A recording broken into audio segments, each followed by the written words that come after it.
Acheter avec ou sans garantie légale? Là est la question.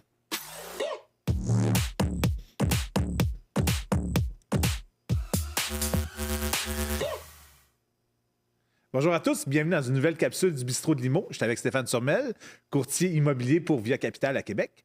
Et là, on a un sujet épineux. Oui.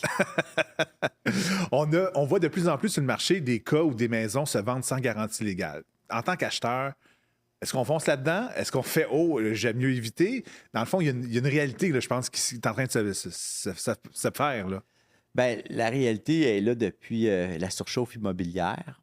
En n'ayant pas de choix, les acheteurs veulent absolument se loger et le vendeur en profite pour retirer la garantie légale et de qualité sur la maison. Puis en plus, souvent, il va marquer au risque et péril de l'acheteur. OK. Bon, cette réalité-là recule encore il y a une dizaine d'années.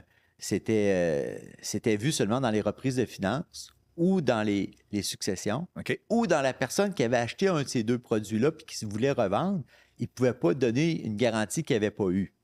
Alors, Puis là, on parle bien, dans le fond, Stéphane, c'est pas l'APCIQ, l'OAC qui donne cette garantie-là, mais c'est juste le Code civil du Québec, exact. dans le fond, qui garantissait un peu les s'il transactions Il immobilières. y avait une loi, on a un parc immobilier, on veut le conserver, alors on ne vendait pas des oranges, on vend un immeuble, il faut qu'il y ait une certaine garantie sur l'immeuble. C'est pour ça qu'on le fait inspecter. C'est tous les aussi. recours sur les fameux vices cachés, dans le fond, Exactement, que ça découle. ça vient expliquer aussi les vices cachés, puis souvent, bien, les gens n'ont pas de notion de vice caché. Ils pensent qu'un vice caché aussi, par moment, ben écoute, la toiture est finie. Ben, la toiture est finie, elle avait une durée de vie. Tu ne peux pas poursuivre quelqu'un à cause de sa toiture est finie. Tu sais. Surtout que, théoriquement, tu aurais dû la faire inspecter. Ben oui, Ouais, c'est ça. Alors, au moment que tu sais ça, ben, tu sais que tu vas avoir une nouvelle toiture à refaire. Alors, c'est pas un vice caché. OK. Tu sais. Donc là, tu es en train de me dire que depuis la surchauffe, il y a de plus en plus de vendeurs qui, sans avoir une bonne raison, enlèvent la garantie. Exact. Pour se protéger leur succession.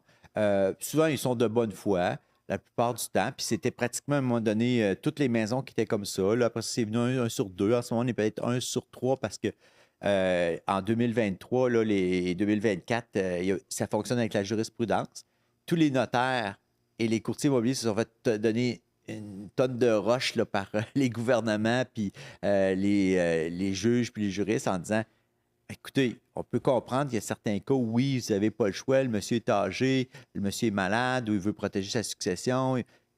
Vous enlevez la garantie légale de qualité, puis c'est correct.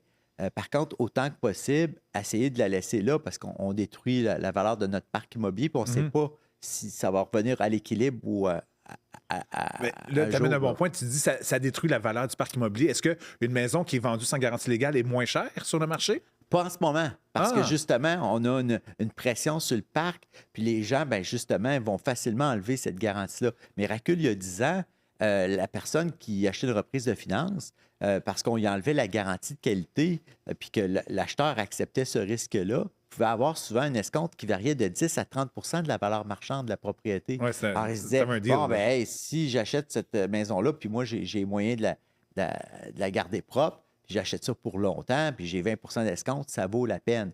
Par contre, aujourd'hui, les gens achètent en bonification, hein, le gros prix, sans des fois faire d'inspection, parce que ça, tu comprends pas. Et en plus, sans garantie légale, au risque et péril de l'acheteur. Tu sais, il y a une distinction. Quand tu achètes sans garantie légale, OK, mais au risque et péril de l'acheteur, ça vient de te dire plus de recours possible. OK. À moins d'un $. Tu sais. OK. Oui, fait qu'en effet, là, ça met beaucoup de pression sur l'acheteur, dans le fond, dans cette situation-là. Oui. Mais est-ce qu'une maison qui a été. sa garantie a été retirée dans le temps peut revenir avec une garantie plus tard? Ou, Ben, c'est pas conseillé. Tu sais, moi, j'ai jamais. Quelqu'un qui avait acheté sans garantie légale, qui m'est revenu, j'ai toujours naturellement, ben, tu ne peux pas donner une garantie que tu n'as pas eue. Puis en plus, tu ne peux pas prendre la responsabilité, c'est pour ça que c'est un immeuble de 30 ans, prendre la responsabilité de la garantie sur les 30 dernières années, quand tu n'as pas toujours été toi-même le propriétaire. Ça serait pas un bon conseil à donner. Je mettrais une petite anomalie. Quelqu'un qui est dans un condo, Ouais. qui a acheté en succession, qui a eu une petite escompte, mais qu'au final, le condo, c'est les frais de condo qui couvrent, si tu veux, la toiture, les fenêtres, les portes, puis tout. Puis lui, finalement, il donne une garantie sur sa petite coquille à l'intérieur de lui, la Le toilette risque puis le qu'ils ont est pas lavabo. trop au risque. Là, il n'est pas, Ouais. il est pas perdant si, surtout, il est pour perdre de l'argent, de redonner la garantie. Mais encore là, on n'est pas là dans le marché présentement là, pour faire OK. ça. Là. Il faudrait un marché plus fort au Il niveau. faudra un marché équilibré OK. où un marché comme j'ai connu d'acheteurs, mais ça, on n'espère pas revenir à ça, c'était pas mieux là, OK. il y a 30 ans. Là. OK, parfait. Écoutez, c'est certain que c'est assez technique comme sujet, mais on va développer plus. On va avoir d'autres capsules sur le sujet. Oui. Suivez les réseaux sociaux de Stéphane Turmel. Il va avoir, en effet, garantie légale 2, peut-être 3, peut-être 4. On va revenir sur le sujet. Vous allez voir, c'était le bistrot de Limo.